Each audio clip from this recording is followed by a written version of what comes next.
Hey geeks and gamers, and welcome to my review of Spider Fighter for the Atari 2600.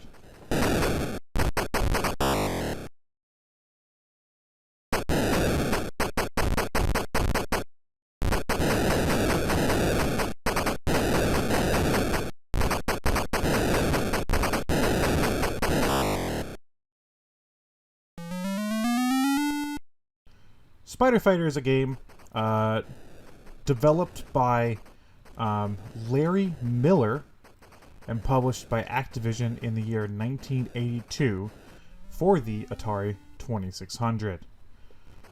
Spider Fighter is I guess you call it a shoot 'em up.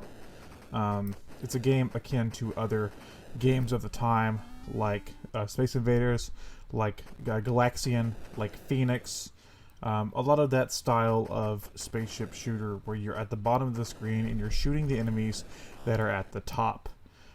Spider Fighter is interesting though because you fight off, as the name would suggest, spiders and bugs and other things that are trying to steal the fruit from your orchard.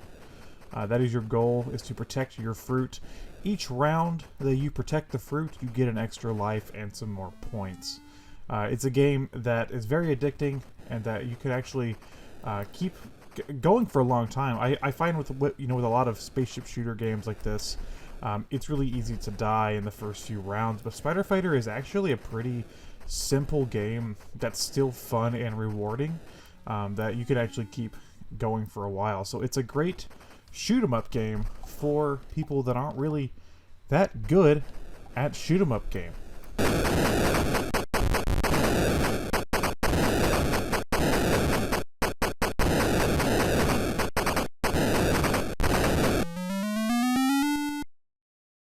From what I could tell, this game wasn't really one of Activision's more successful titles. In fact, I believe it is not even as successful as... I'm looking at the Wikipedia page here. It says Spider Fighter was not as successful as Activision's other fixed shooter released the same year, Mega Mania, which Mega Mania is a pretty damn good game. So I don't know if this game could live up to Mega Mania. Electronic Fun with Computers and Games gave the game a 3 out of 4 joysticks in the May 1983 issue. And Electronic Games Review was more critical, claiming it a keen disappointment in a mediocre title from a superior game company. I find that the one to be a little harsh. I think this game actually plays extremely well with the Atari 2600 joystick. So I wouldn't agree with that at all.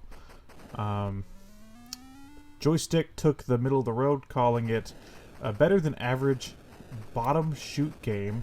The bottom shoot game that somehow looks like it should be more difficult than it is. That's fair, because like I said, the game is pretty simple, and is pretty easy. And in an Atari HQ review, long after the game release, whoever this was, Kita Lida? I don't know. It's definitely not an English name. 2,600 players who are familiar with Activision's usual efforts, which are exceptional overall, might feel a bit let down by Spider Fighter. Wow. So a lot of the reviews are either saying it's okay or bad, which is surprising to me. This is my first time reading these reviews. I was saving this for the episode. Surprising to me because I think this game is pretty good. I think it has a good balance between accessibility and fun when it comes to the actual shoot 'em up segments. Because like I said, it's not too hard, but it feels rewarding. I think it feels great to play with the Atari 2600 joystick, and it's a game that I played with my parents a lot.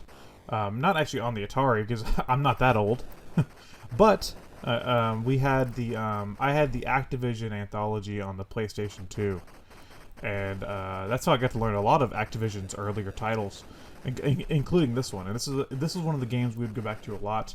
Not saying Activision, this is their best game, because Activision does have better games. I would play River Raid over this game. I would play Mega Mania over this game. I played Beam Rider over this game. But Spider Fighter still has a lot of charm.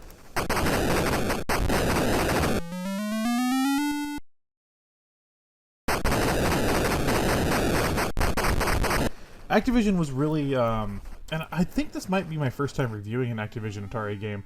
Activision was really ahead of their time because they actually gave credit to the programmers of these games. Like this one was from Larry Miller, which I don't know much about the guy, but he did a pretty good job. And if you're looking through the instruction manual, there's actually a little bit in the back from Larry Miller. It says, "Becoming a master bug blaster." That's great. Tips from Larry Miller, designer of Spider Fighter. Larry is the newest addition to the Activision design team. He's an experienced designer, having completed a number of games for home computers. And here's a quote. "As you can see, keeping a fruit orchard isn't exactly easy. Those bugs can really become a nuisance. You can never get rid of them entirely, but you can control them. There are various strategies you can experiment with, but one of the most effective that I have found is to first gun down the lone spy pod. If you can exterminate that spy pod, you halt the flow of reinforcements. Afterwards, you can pick off the rest of the attackers, leaving the master nest for last. Occasionally, the master nest will release a continuous stream of spy pods, and each one you hit seems to be replaced. If that happens, you must immediately destroy the master nest and take your chances against a squadron of angry stingers. Normally, though, it is best to destroy the slower spy pods and green widows that hover near the bottom of the screen before killing the master nest. A low-flying stinger is your worst enemy. So maintain a stiff upper lip and send me a line in between spider fights. I'd sure like to know this year's fruit harvest will fare." And there's a nice sneeze for you too. So as you can see, Larry Miller was very proud of this game, which is great. That's something that if I review more Activision games, I will have to see if more manuals have sections like this from the developer themselves, because it really does give you a sense that he was proud of what he created here, and he should be. This game is a lot of fun. I think critics back then were maybe a little too harsh on it. Spider Fighter's awesome. Game that I recommend. Oh god, I'm sorry, I just fucking sneezed my goddamn brain out. I can't think right now. Ugh, Jesus.